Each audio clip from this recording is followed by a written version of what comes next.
I hope you guys all had a fun Hanukkah this year.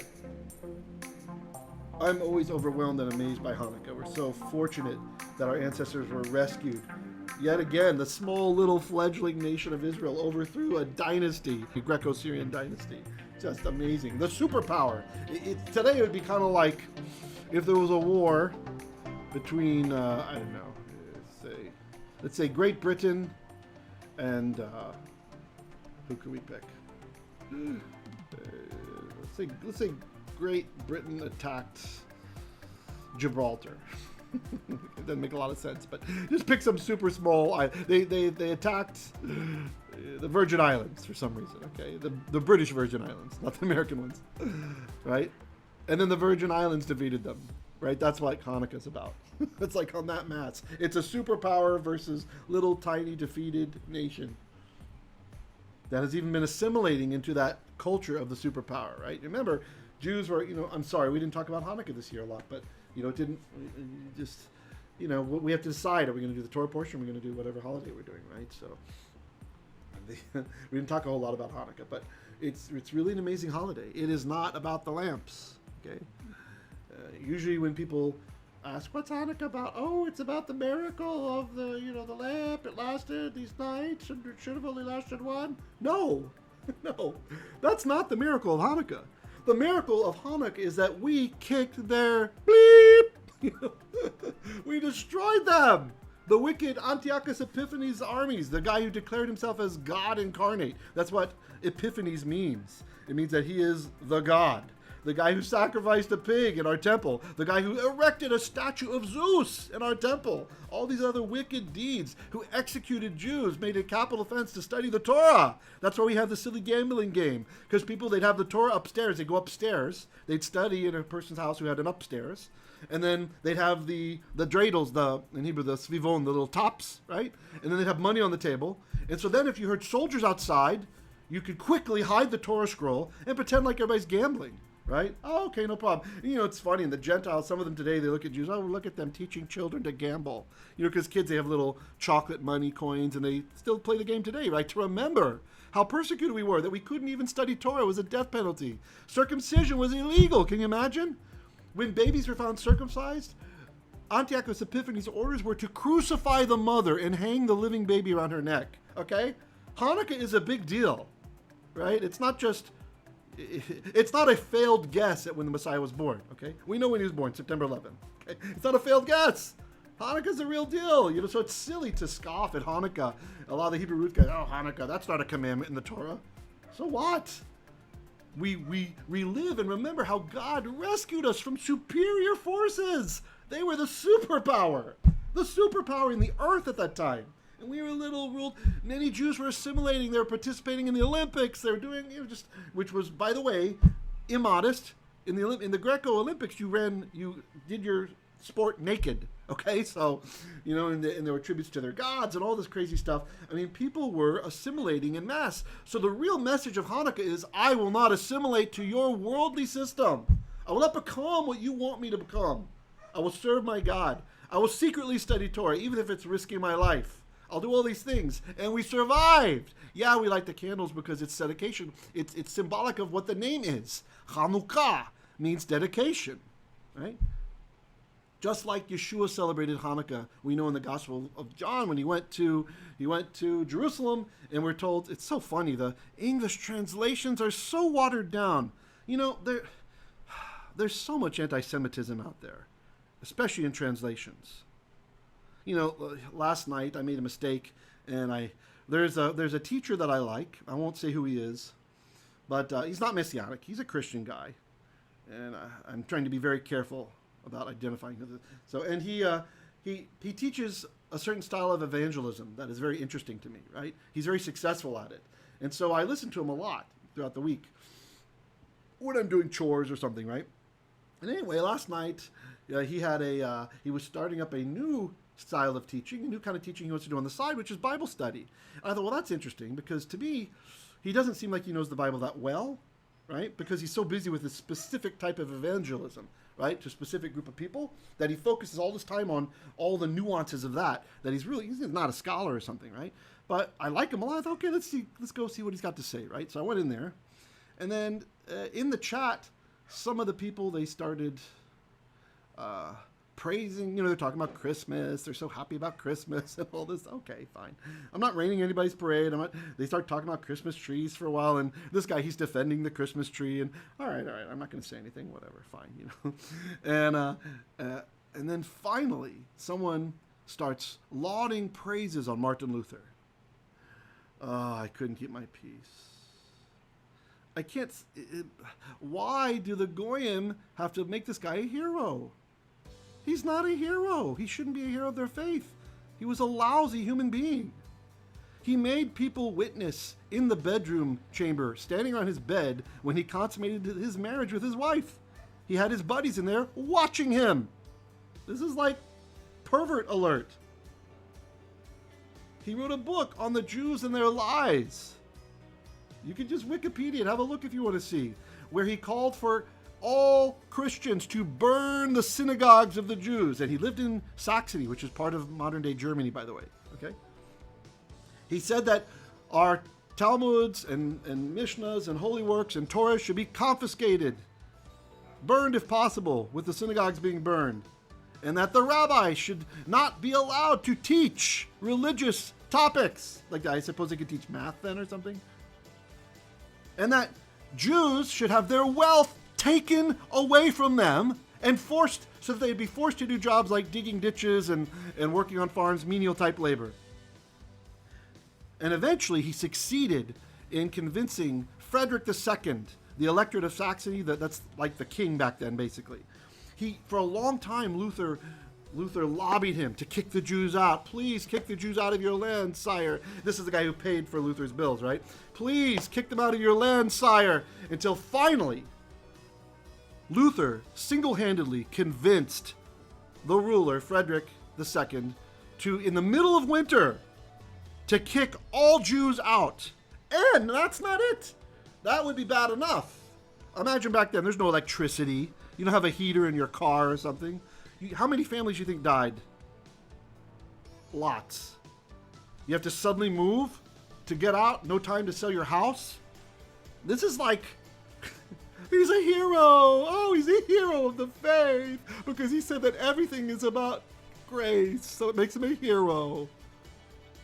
He told, not only did he convince the ruler to kick us out, he had him write an extra edict, an extra rule, and publicize it, posting it in the towns, that Jews would have no protection on the highways.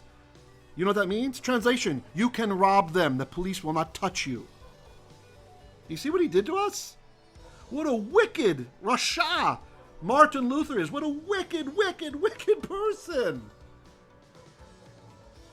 And I don't know, maybe I made the mistake of, doing a little bit of education. Do you know that the Nazis, especially the Minister of Education, used lots of Luther's works to indoctrinate the children.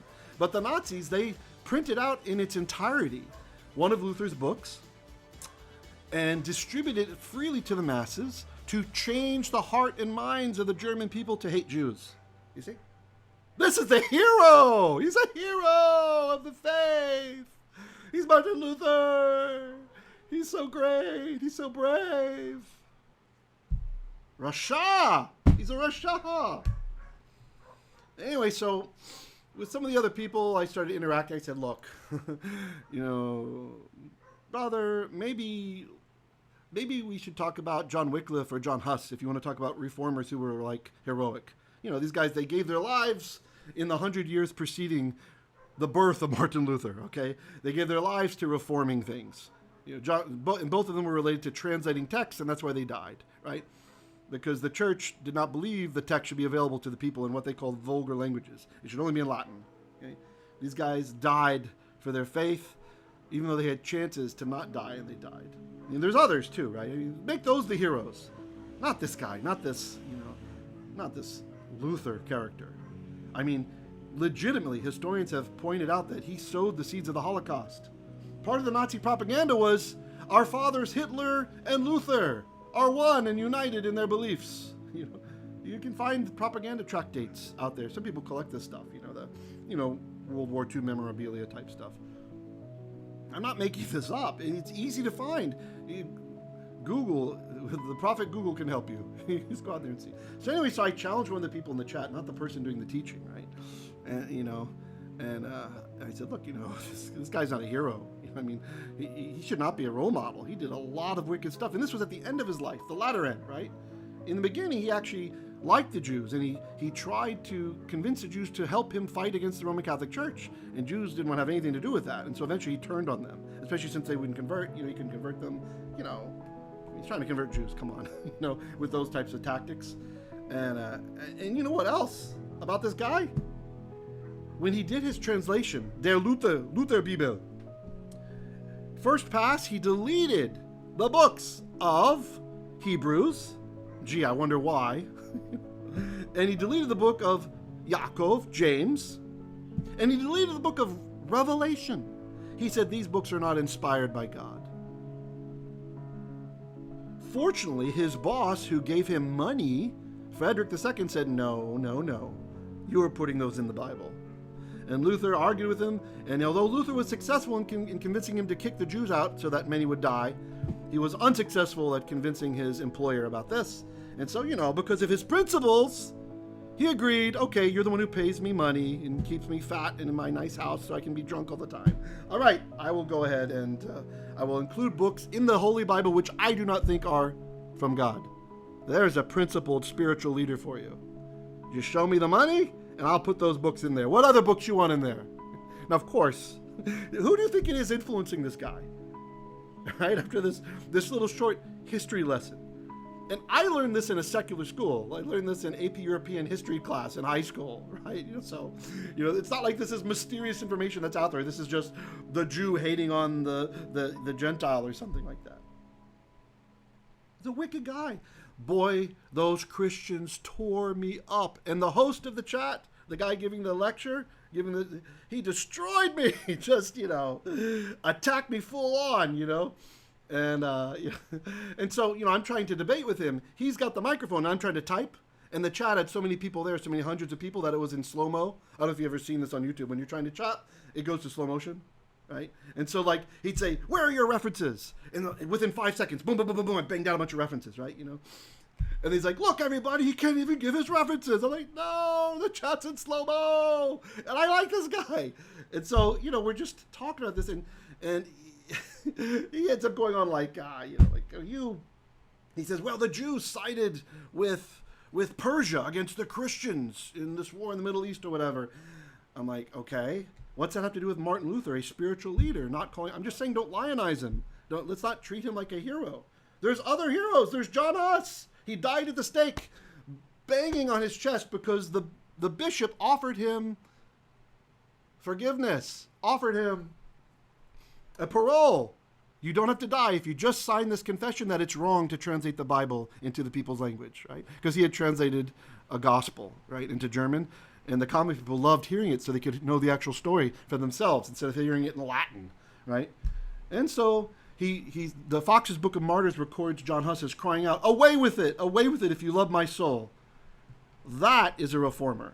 And as his body caught on fire and the ropes came loose from one arm, he started banging his chest. He's banging his chest as he dies from being burned at the stake.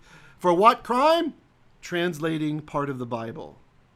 Can you imagine? That's a reformer. Why can't we make that guy the hero? Why is it going to be Martin Luther, this stinky guy standing on his shoulders, And my goodness, people, if any of you know German, if you look at any of Luther's works, such a potty mouth.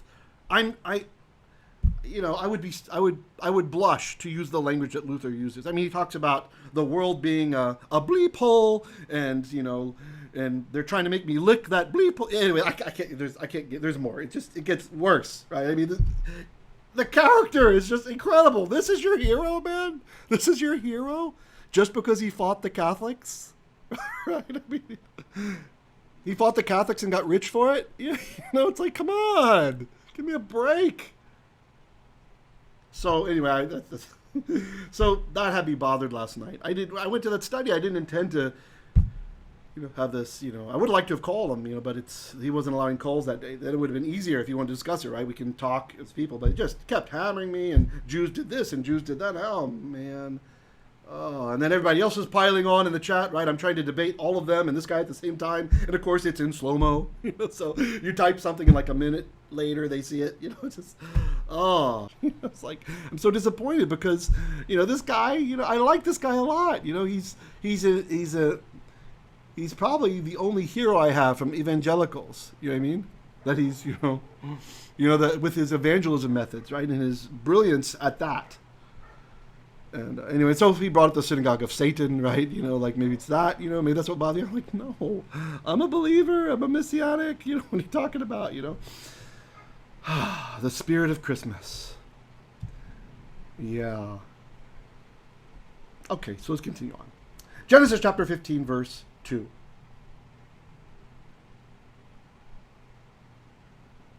Vayomer Avram Adonai Elohiym matiten lihi vanochi holech ari. Okay. Then Avram said, "O Adonai, my God," or you could just say Adonai Elohiym. And note here, this is the tetragrammaton Yod He Vav He, but look at the vowels. It's the vowels from Elohiym, right? So this is something you can maybe share with those who are very adamant about saying the name. No, it's not always the name. We had our tradition in how things were memorized. And when that is different from what's written in the text, the Masoretes who had the scriptures memorized, they pointed the way they had it memorized because they didn't want to change the text. Just like I showed you with Magen versus Magan, right? Maybe it really was Magan, right? And not Magen. But we don't change the text, just the vowels. Maybe we can substitute other vowels to see what it really says. So look at this. Let's look at this Adonai Elohim. In my book I write, the first word is literally Adonai. The second is the tetragrammaton, but it's pointed with the vowels of Elohim. This is how the Masoretes signal to us that it should be read here as Elohim. Mati tenli, what will you give me? Ve'anochi holech, while I'm going around ariri. Like, the same word that's used for a woman who's barren, right? He's saying, I got no kids. And it's interesting, we see this same word used in the book of Yeshua Ben Sira, right? Catholics call it Sirach, right? It's an extra biblical book, but the Hebrew says, Echad ariri yirei teshev ir umishpachat bogedim techerav. One, the one who is, by the way, don't try to read this word. I didn't realize this when I put it here, that it's got it pointed. So please do not try to read this word. That's why I paused for a moment saying, what? Why is this pointed this way? What are they doing? So it says, one who is ariri, that is without children, who yirei Adonai, who fears Adonai, teshev ir, will dwell in a city. Umishpachat bogedim, but the families of betrayers, teherav. How would I, let's see. I think it's like they will shrivel, right, from the root to dry. So what the text is saying is that even though one is bearing, if he fears the Lord, he will teshev, that's not dwell in the city, he will populate a city. That's the hefil. He will populate a city, you see? Teshev. So it means he's going to have so many offspring that it's a city's worth of offspring. Why? Because he has yirat Adonai, the fear of the Lord. But those betrayers, they will shrivel up, they will dry up, there'll be nothing left of them. Is everybody hearing me okay? I noticed there was an audio issue reported by the software a few moments ago. How's the pace for you guys today? Is it okay? I'm still learning. One thing that's good about, we have these, I do edits, and we have little 3 parts during the week, usually, sometimes 4 parts of the Josh. We kind of redo it, and we have premieres, and I chat about it with you. You can chat in the chat. Usually we have 10 or 11 people during the weekdays. And one thing that's good about that is it forces me to hear myself again. And so hopefully I'm improving and not being too fast, adjusting at the right speeds and stuff. I want to serve you guys better. Ben-mesheq beiti, but the son of Meshek, my household, who he is, Dameshek, a Damascus person, Eliezer. this Eliezer, his name means my God helps, right? Or help of my God, something like that. Now this is kind of a weird phrase, this ben-mesheq. Bevakashat, yeah. But let me know, guys. Keep the comments coming if you think it's too fast, too slow, too long still, or whatever. So I want to share a comment I have about this in my book. In Genesis, look again. It says, this phrase is strange and is still unclear to scholars. Dameshek here could mean Damascus, perhaps related to Eliezer's beginnings. The Aramaic Targum Onkelos interprets it to mean the one in charge of my household. Ibn Ezra, so you understand, so that's how it's translated into Targum Onkelos. This ben-mesheq is the one in charge of my household. Well, Dameshek Beiti, pardon me, the whole thing. Ibn Ezra is not sure and concludes that the fellow was from Damascus, Meshech. Right? And that Avram, on occasion, called him a Hebrew name as well. The scholar Kimchi confirms it is a name for this righteous servant. Rabbi Elazar explains the title as meaning he had mastery over his master's Torah. Explaining the etymology of this title, one who draws and gives to others to drink from his Torah, which is from his master. So that's actually from the Talmud Tractate Yoma, which means that day. It's the Day of Atonement, page 28b. So it's kind of mysterious, and I think when we're unsure of the translation, it's good to mark that, to let the readers know or the hearers know that there's some mystery behind this title, ben-mesheq or ben-mesheq Beiti. I mean, because really, it looks like a full construct phrase, these three words, ben-mesheq Beiti, right? The son of Meshek, right? Of my household. So if that's the case, Meshek could not be a place name, right? So it would have to have some other meaning, like as speculated in the Targum and in the Talmud here.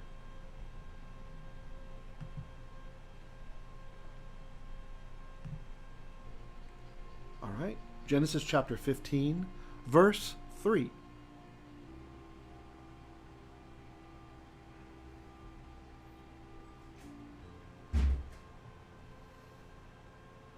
All right.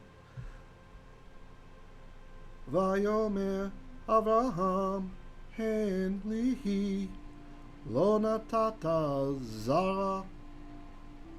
Then Avram said, behold, to me you haven't given offspring. You haven't given me offspring. Kimchi comments on this to clarify that we don't misunderstand. Avram's not being ungrateful or challenging God or anything, but since you have granted me no offspring, though you told me, I will make you a great nation, back in Genesis chapter 12, verse 2. And I will make your offspring as the dust of the earth, Genesis chapter 13, verse 16. Kimchi writes, continuing, it is not that Abram said all this to God because he thought, God forbid, that he was lying about these promises. He thought one of two things. Either that he had sinned, like Abram thinking maybe I sinned, and lost the promise as punishment, or that Zerah, this word here, offspring, simply meant some member of the family, as in, quote, for the welfare of all his kindred, unquote. And he's referring to the book of Esther, chapter 10, verse 3. Which could mean any member of his extended family, or even someone who merely grew up with him. My steward will be my heir. That's Kimchi, the Karasek translation. And what's interesting about this is I did some research, and it turns out that this was quite common in the ancient Near East and these different types of cultures that were around there. So if people were childless, they wanted that familial relationship, and they could actually pay someone. They could actually hire someone to be a servant who would become an heir, or they could make a servant into the heir. And the servant would understand if he's the heir, then he had to take care of them in the old age. He had to show them the same respect that a normal son or daughter would give, or son in this case, a son would give, right?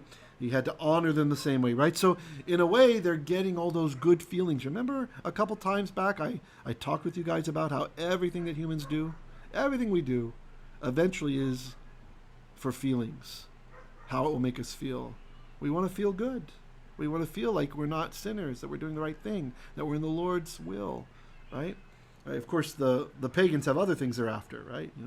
We want to get lots of presents. We want to talk about Satan Claus. We want to,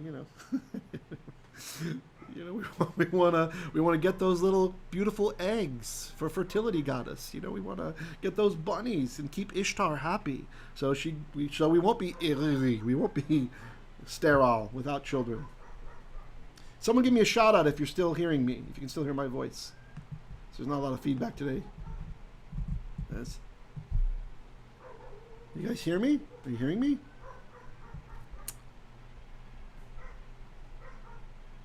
Li, for me. I want to talk about that one word, li.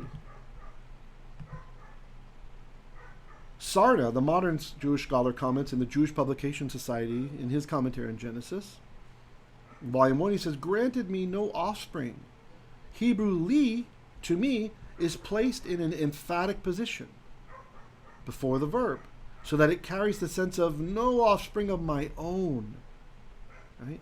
Notice the li is here. For those of you in Hebrew, we probably would usually expect that after the verb, right? You usually get verb, indirect object, direct object, like this usually, right? If it's a short indirect object like lamed, it'd come after the natata. But because it's moved forward, Sarn is pointing out that this is emphatic. It's an emphasizing function. Behold, to me you haven't given offspring. Maybe give to other people, but not to me, not yet.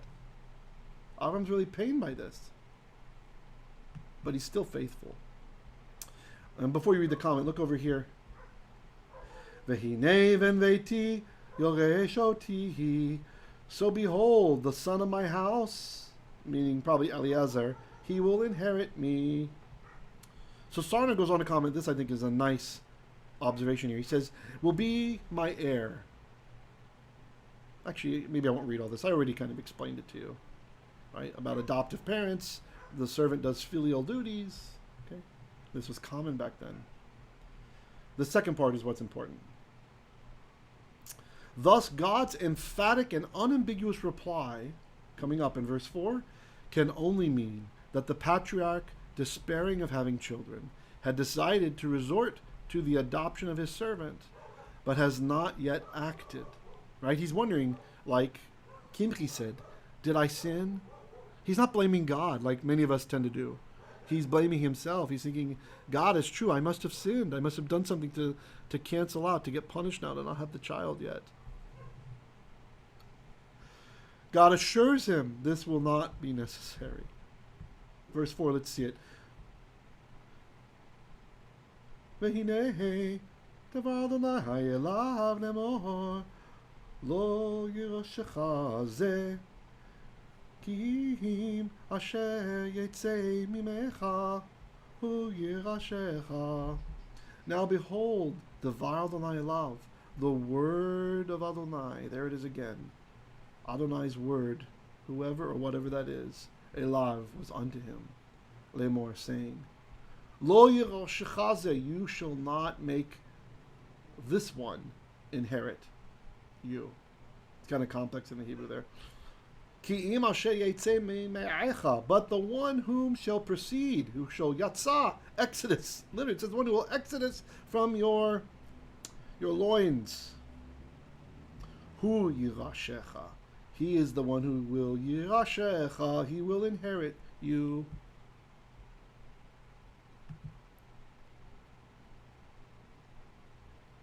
Thanks for those who responded about the loud and clear and yes and all that stuff. I appreciate it.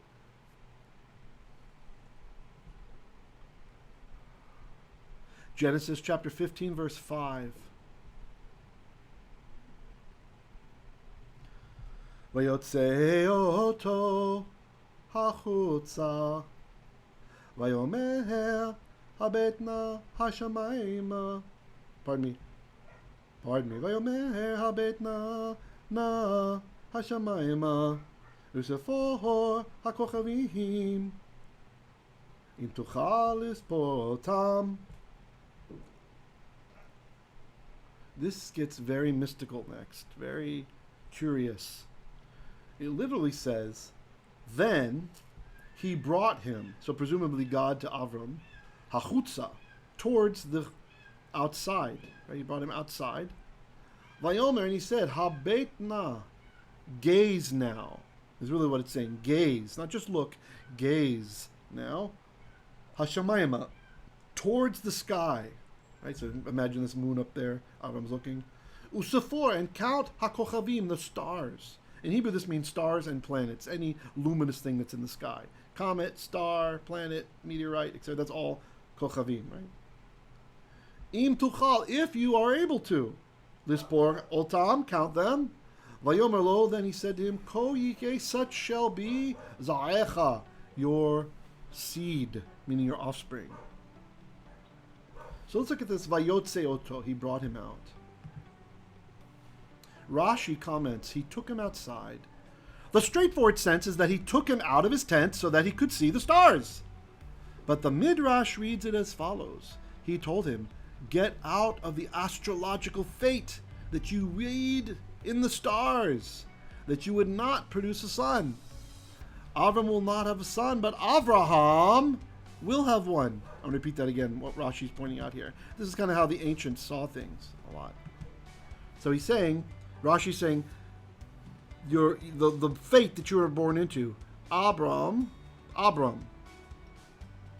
will not have a son, but Avraham will.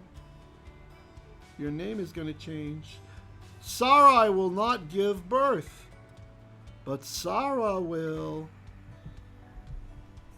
So the Midrash goes on to explain, I am renaming you, and your fates will change as a result.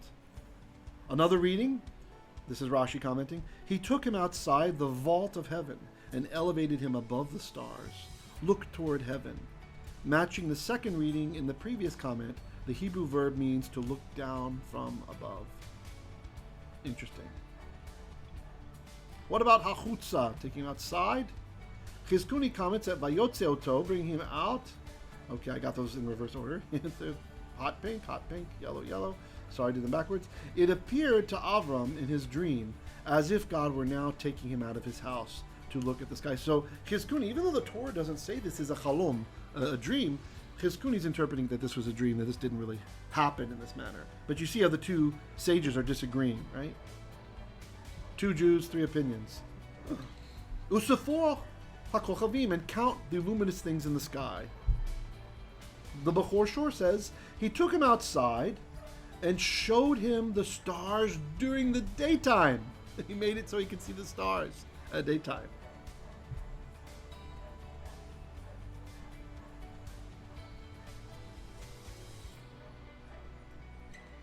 Yeah, Ted asks, how true is it that Hashem brought Avram up in the skies? It's possible. I mean, he's going to get the title friend of God, right?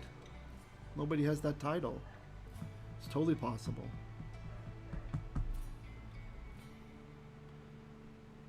It's safer to go with the literal text, though. He brought him outside, right? So that he could see the heaven, right? He's in a tent, right? He's in his tent. He took him outside. This is the end of part 2. Today's series was brought to you by the letter Sin, making an S sound. Learn Hebrew with us. Details in the description below. Classes start January 11.